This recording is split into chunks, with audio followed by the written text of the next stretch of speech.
Minimnya angka capaian imunisasi anak menjadi permasalahan serius yang mengancam kesehatan anak. Capaian imunisasi anak baru mencapai 43%. Kondisi tersebut menyebabkan anak rentan terkena penyakit bahkan kematian jika tidak menerima imunisasi dasar yang lengkap.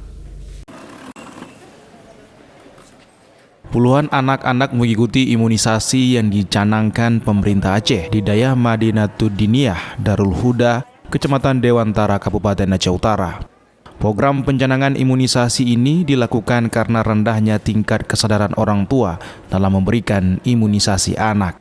Saat ini capaian imunisasi dasar lengkap anak di Aceh tidak berjalan maksimal, bahkan terendah se-Indonesia. Jika dipresentasikan hanya berkisar 43% dari target 1,4 juta lebih anak yang tercatat di kartu identitas anak. Kondisi ini menjadi perhatian serius pemerintah karena anak yang belum diimunisasi rentan terinfeksi penyakit-penyakit yang bisa berakibat fatal seperti difteri, campak, rubella, pertusis, polio, hepatitis, dan meningitis. Padahal sejatinya penyakit tersebut bisa dicegah dengan imunisasi.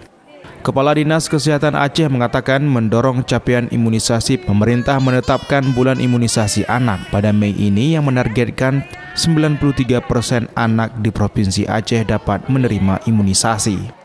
Hanif menambahkan program ini nantinya menyasar anak 9 bulan hingga 12 tahun dan diharapkan dimanfaatkan sebaik-baiknya oleh para orang tua untuk memastikan anak diimunisasi lengkap. Target seluruh Aceh ada 1,4 juta lebih anak yang akan kita jadi sasaran untuk imunisasi.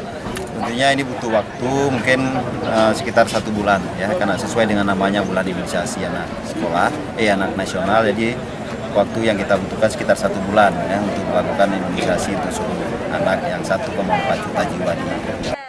Sementara Dr. Dita Ramadona, Immunization Officer UNICEF perwakilan Aceh menyebutkan, saat ini kasus campak mencapai 252 orang dan 17 kasus rubella, 8 kasus pertusis, dan 17 kasus difteri. Bahkan penderita ini ada yang meninggal dunia. Untuk mendorong kesadaran orang tua, pihak UNICEF menjaring para pendidik dan tokoh agama untuk memberikan edukasi dan pemahaman terkait pentingnya imunisasi anak. Kita lihat sekarang dengan turunnya cakupan imunisasi yang drastis ya sejak tahun, terutama dalam 3 tahun 4 tahun terakhir ini, kasus-kasus penyakit yang dapat dicegah dengan imunisasi sudah mulai meningkat. Misalnya kita lihat ada campak sampai 200-an kasus lebih kemarin di Birun, dan juga ada kasus difteri juga kasus pertusis. Jadi memang ini sudah sangat terlihat penurunan imunisasi dampaknya terhadap penyakit anak. Dari Kabupaten Aceh Utara, Armia Jamil Ainus melaporkan.